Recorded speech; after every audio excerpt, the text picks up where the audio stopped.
테즈카 오사무의 시대 이후 80년대 일본 문화가 황금기를 이루던 시절에는 토미노 요시유키와 미야자키 하야오와 같은 애니메이션 감독들이 주류를 이뤘습니다. 상상, 역사적 해석, 상징, 자연을 대상으로 하는 신앙, 귀엽고 몽실몽실한 미야자키의 방법론이 있었다면 토미노 요시유키로 대표되는 진지한 로봇 애니메이션의 세계도 있었습니다. 건담이나 전투요정 유키가제, 마크로스 시리즈 같은 것들이죠. 한편으로는 이런 흐름에 반하기라도 하듯 로봇의 용자를 연결지은 슈퍼로봇이 범람하기도 합니다. 마징가, 그랜다이저, 게타로보, 마신영웅전 와타루, 가오가이거 등이 그것입니다. 이러한 TV 애니메이션 시장에 세기말적 세카이계의 흐름을 결정지은 작품이 바로 신세기 에반게리온이었죠. 두 거장 토미노와 미야자키 양쪽으로부터 고루 영향을 받은 안노 히데아키는 신세기 에반게리온으로 90년대를 지배합니다. 그리고 세카이계의 흐름이 이어집니다. 최종병기 그녀, 나루타루, 보쿠라노, 톱을 노려라, 엘펜리트, 이리아의 하늘, UFO의 여름. 그리고 아직도 세카이계에서 허우적대는 신카이 마코토의 작품들, 별의 목소리, 구름의 저편, 약속의 장소, 너의 이름은을 지나 날씨의 아이에 이르기까지. 이러한 흐름이 일대 전환을 맞이하게 된 것은 바로 이 작품의 등장 때문이었습니다. 거대 담론, 세계의 멸망, 진지한 디스토피아적 전망에 지쳐버린 오타쿠들의 눈에 들어온 그야말로 혁명에 가까운 작품이 바로 스즈미야 하루이의 우울입니다. 스즈미야 하루이 시리즈는 그야말로 21세기 일본 애니메이션을 결정지은 작품이라 해도 무관합니다. 작품성으로야 신세기 에반게리온 같은 묵직한 문제작에 미치지 못하지만 시대 구분에서의 중요성, 그리고 영향력으로는 안노의 작품 못지않습니다. 인기와 지속성과 생명력으로는 페이트 시리즈에 미치지 못했지만 그 파괴력만큼은 그 어떤 작품과도 비교가 불가능한 독보적인 위치를 점했습니다. 스즈미야 하루이 시리즈는 그러니까 세카이계를 일상물에 접목한 일종의 융합 장르라고 할 수 있겠습니다. 세계 멸망의 열쇠를 한 여성, JK, 그러니까 여고생이 쥐고 있다는 것은 전형적인 세카이계의 설정이며 보이 및 걸로 시작하는 정형성을 지닌 것도 세카이계의 그것입니다. 하지만 그 내용 자체는 유쾌하고 흥미로운, 그리고 노닥거리는 일상물의 겉모양을 하고 있습니다. 스즈미야 하루이가 없었다면 K-ON의 성공도, 이후 이어지는 일상물의 범람도, 럭키스타도, 온갖 라이트 노벨의 일상 속의 비일상이라는 컨셉의 범람도, 더 나아가서는 러브라이브도 없었을 겁니다. 세카이계의 거대한 비일상이 SOS단 활동이라는 일상의 세계에서 녹아 흐르는 이 구조는 센세이셔널했습니다. 테즈카, 토미노, 미야자키, 안노, 신카이 등의 감독들을 거치며 발전한 일본 애니메이션은 스즈미야 하루이에서 전환점을 맞이하고 완전히 오타쿠 장사에 집중하는 작품들의 양산으로 이어졌습니다. 그리고 놀랍게도 일본 애니메이션, 만화는 이 세계물의 범람이라는 새로운 조류에 휩쓸려 침몰하고 있죠. 아무리 시간이 흘러도 스즈미야 하루이는 일본 애니메이션의 역사를 서술할 때 반드시 언급될 불멸의 위치를 점했습니다. 하지만 작품의 생명력은 너무나 짧았습니다. 작품이 지니고 있는 태생적인 얄팍함을 극복할 수 없었기 때문이고, 이야기 자체가 설정에 파묻힐 수밖에 없는 한계가 있었기 때문입니다. 그 엄청난 인기, 그 엄청난 숫자의 오타쿠를 거느리고도 TV 애니메이션이 연재되던 전성기 시절에 오와콘이라는 평가를 들어야 했던 것이 스즈미야 하루이 시리즈가 지닌 콘텐츠로서의 정체성입니다. 성우들이 나와서 노래를 하고 콘서트를 열고, 히라노 아야는 무슨 바람이 들었는지 한국에서도 공연을 할 정도로 엄청난 인지도를 지녔고, 하루이 노래에 나오는 율동을 따라하던 오타쿠들이 절대적인 지지를 보내줬음에도 어느덧 하루이는 사라졌습니다. 아쉽고 슬프지만 오랫동안 잊고 있었는데도 별 문제가 없는 걸 보면 우리는 하루이를 잘 보내준 모양입니다. 오늘 리뷰에서 다룰 작품은 스즈미야 하루이 시리즈에서 가장 뛰어난 완성도를 지녔다는 평가를 받는 작품, 그리고 극장판 애니메이션으로도 나왔던 작품, 스즈미야 하루이의 소실입니다. 다시 보니까 반갑기도 하고 추억도 생각나고 뭉클하기도 하더군요. 여전히 재밌고요. 여러분, 이제부터는 치명적인 스포일러가 포함되어 있습니다. 시청에 유의하시기 바랍니다. 그럼 리뷰 시작하죠.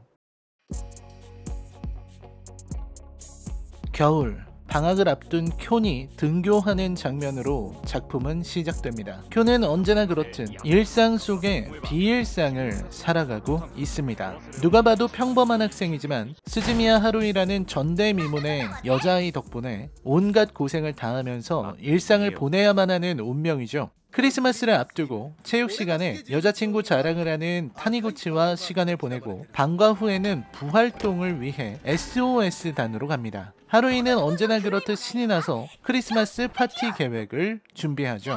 익숙한 장면들이 쭉 이어지지만 문득 원작을 보지 않은 사람들은 이 상황을 어떻게 받아들일지 의구심이 들었습니다. 스즈미야 하루이의 소실은 원작 소설의 4번째 단행본이고 TV판 애니메이션 1기와 2기에서 이어지는 이야기이기에 처음 보는 관객들에게는 다소 불친절하게 느껴질 수 있습니다. 작품의 제목에 당당히 들어가 있는 스즈미야 하루이가 사실은 이 세계를 창조한 신과 같은 존재라는 것. 순진무구한 얼굴에 수줍음이 많은 아사히나 미쿠루는 미래에서 온 미래인, 말수가 적고 언제나 책을 읽고 있는 나가토 유키는 은하를 아우르는 정보통합사념체의 대유기 생명체 콘택트용 휴머노이드 인터페이스, 즉 우주인이며 코이즈미 이츠키는 폐쇄 공간에서 활약하는 초능력자라는 사실을 영화에서는 전혀 설명하지 않습니다. 작품을 감상하다 보면 자연스럽게 알게 되는 부분이기는 하지만 아쉬운 것도 사실이죠. 아마 원작에 충실하기 위해서 등장인물 소개를 따로 하지 않은 것 같은데 소개를 하자니 작품의 흐름이 깨지고 소개를 하지 않고 넘어가자니 원작을 모르는 관객들에게 불친절해지는 딜레마가 생기는 겁니다.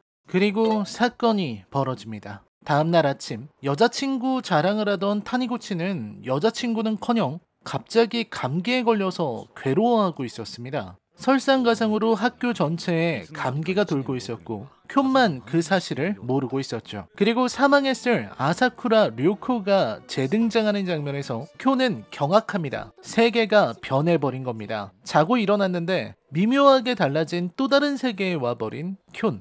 이 세계는 쿄이 알던 세계와 결정적으로 다른 점이 있었습니다. 바로 스즈미야 하루이의 소실이죠. 스즈미야 하루이가 없어진 세계. 쿄는 아무도 하루이를 기억하지 못한다는 사실에 충격을 받습니다. 거기에 코이즈미가 있어야 했을 1학년 9반은 통째로 사라진 상태. 다행히 미쿠루를 만나기는 하지만 미쿠루는 쿄를 전혀 모르고 있었습니다. 마지막 희망을 안고 찾아간 SOS단의 부실에서 책을 읽고 있는 유키와 만난 쿄는 믿었던 나가토 유키마저 전혀 다른 사람으로 변해 있다는 사실을 알고 절망합니다. 이야기는 스즈미야 하루이 시리즈의 전매 특허인 시간여행입니다. 원작의 조릿대입 랩소디에서 이어지는 흐름으로 볼 수 있죠. 주인공 쿄는 이 세계를 이런 식으로 바꿔버린 범인을 찾아내고 이 세계에서 탈출해 원래의 세계로 돌아가야 합니다. 그런 쿄에게 주어진 것은 아마 원래 세계에 유키가 남겨놓은 것으로 보이는 하나의 힌트. 쿄는 그 힌트를 바탕으로 사건을 풀어갑니다. 얽힌 실타래가 풀리듯 이야기도 스르륵 풀려가기 시작하죠. 결국 열쇠를 지닌 것은 스즈미야 하루이였습니다. 이 세계의 하루이는 다른 학교에 다니고 있었고 그 학교에서 코이즈미와 친하게 지내고 있었습니다. 다만 이 세계의 하루이는 신과 같은 존재가 아닌 평범한 여학생. 작품 초창기 때처럼 긴 머리카락을 지니고 어딘지 모르게 퉁명스러운 모습이었죠. 하루이는 쿄이 늘어놓는 거짓말 같은 원래 세계 이야기를 적극적으로 들어줍니다. 재미있다는 이유로 쿄의 말을 있는 그대로 믿어준 하루이는 그 특유의 행동력을 무기로 쿄의 든든한 지원군이 되어줍니다. 이 세계의 코이즈미는 그저 전학생이라는 이유로 하루이의 눈에 들어 같이 다니는 상황으로 역시 초능력자 따위가 아니었죠. 여기에서도 복선은 있습니다. 만약 이 세계가 완벽하게 다른 세계라면 하루이가 쿄의 말을 들어줄 이유는 없었습니다. 하지만 하루이는 쿄이 던진 존 스미스라는 단어에 반응했습니다. 즉, 이 세계의 하루이 역시 어린 시절에 우연히 존 스미스를 만났다는 공통기억이 있습니다. 쿄는 그 부분에서 의아함을 느끼죠. 하루이의 도움으로 다시 SOS단 전원을 모아서 부실로 온 쿄는 유키가 만들어 놓은 탈출 프로그램을 작동합니다. 하루이가 없는 세계, 비일상이 없는 세계, 미래인도 우주인도 초능력자도 없고 하루이의 폭주로 인해 세계가 멸망할 위기도 없는 세계, 무엇보다도 유키가 평범한 여고생처럼 행동하는 이 세계를 쿄는 거부합니다. 쿄는 주저하지 않고 탈출하기를 원합니다. 그리고 쿄는 진실을 마주합니다. 탈출 프로그램을 통해 도달한 곳은 바로 3년 전 칠석제의 날 조리데임 랩소디에서 겪었던 상황입니다. 여기에서 쿄는 자기를 도와줄 두 사람, 미래에서 온 성인 버전의 아사히나 미쿠루와 맨션에서 책을 읽고 있을 나가토 유키의 존재를 인식합니다. 미쿠루의 도움으로 진실에 다가서는 쿄. 누군가가 특정 시간대를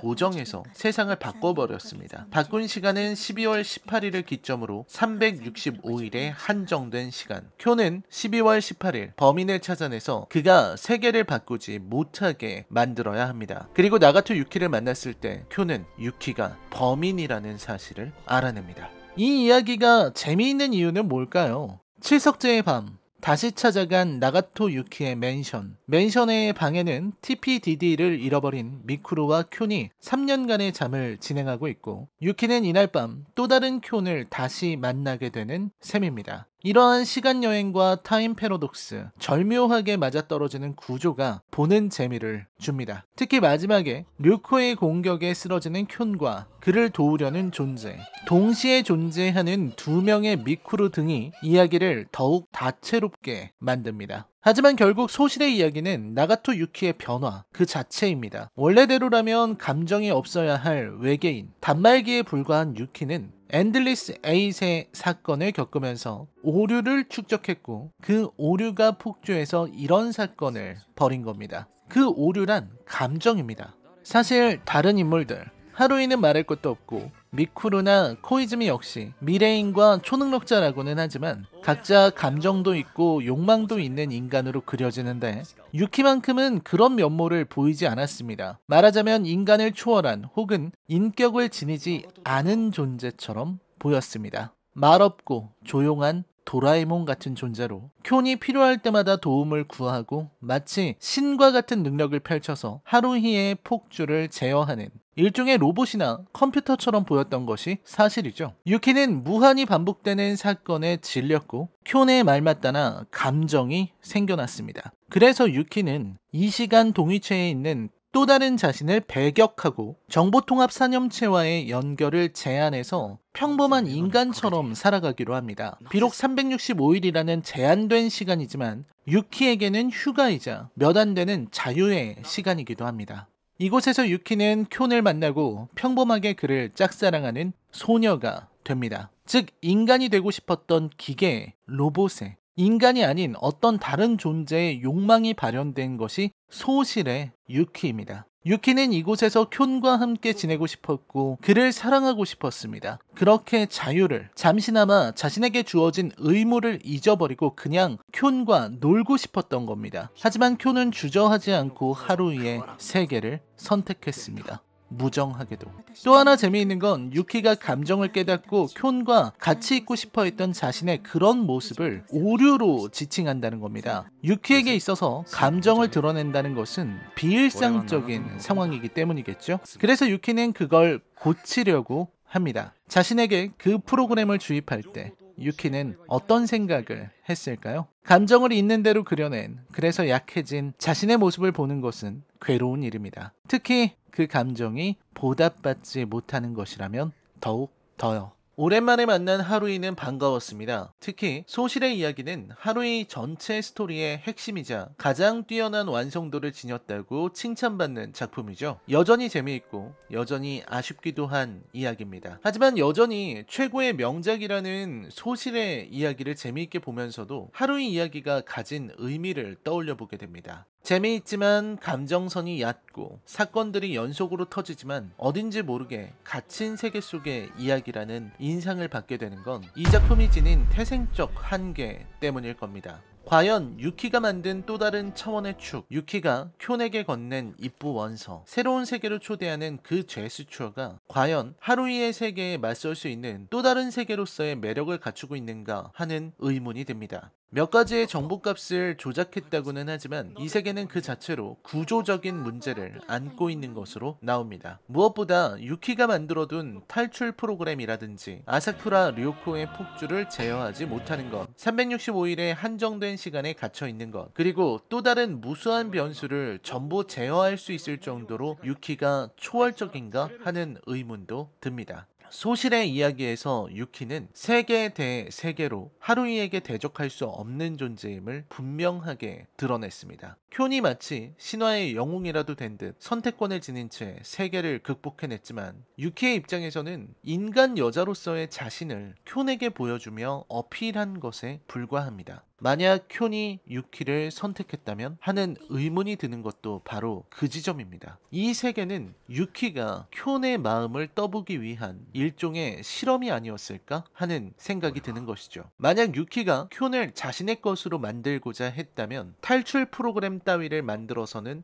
안 되었습니다. 그야말로 사랑의 납치를 했어야 했습니다. 하지만 만약 탈출 가능성이 없는, 다시 말해서 폐쇄된 구조의 새로운 세계를 만들려고 했다가는 정보통합사념체의 다른 의사들이나 혹은 미래의 조직이 그 행동을 두고 보지 않았을 겁니다. 즉 유키는 어쩔 수 없이 세계를 365일로 제한했으며 세계의 균열과 오류를 방치해야 했고 탈출 프로그램을 넣어야 했습니다. 그 불완전한 세계에서 쿄의 마음을 묻는 것, 그게 유키 일생일대 최대의 고백이었던 겁니다. 이 작품은 사랑의 고백, 잠깐 하루이는 잊고 나를 봐달라는 유키의 도전이었던 겁니다.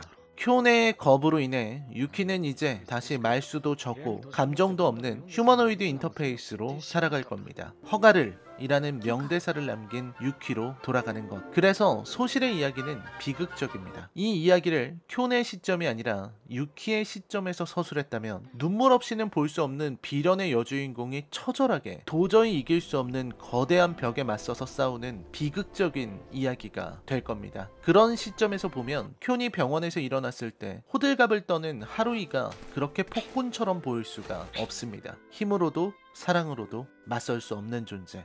스즈미야 하루이의 소실은 수작입니다. 일본 애니메이션, 그것도 오타쿠 문화에 속하는 작품이라는 이유만으로 이 작품을 폄하하는 것은 온당치 않은 일입니다. 작품으로서의 재미만을 논한다면 이 작품만큼 흥미롭고 재미있는 일본 애니메이션이 얼마나 있겠습니까? 사실상 이 작품은 스즈미야 하루이 시리즈의 최고작이고 당대의 일본 애니메이션 중에서도 상당히 앞선 작품입니다. 나가토 유키의 처절한 감정이 돋보이는 작품, 스즈미야 하루이의 소실에 대한 제 평점은 10점 만점에 7점입니다.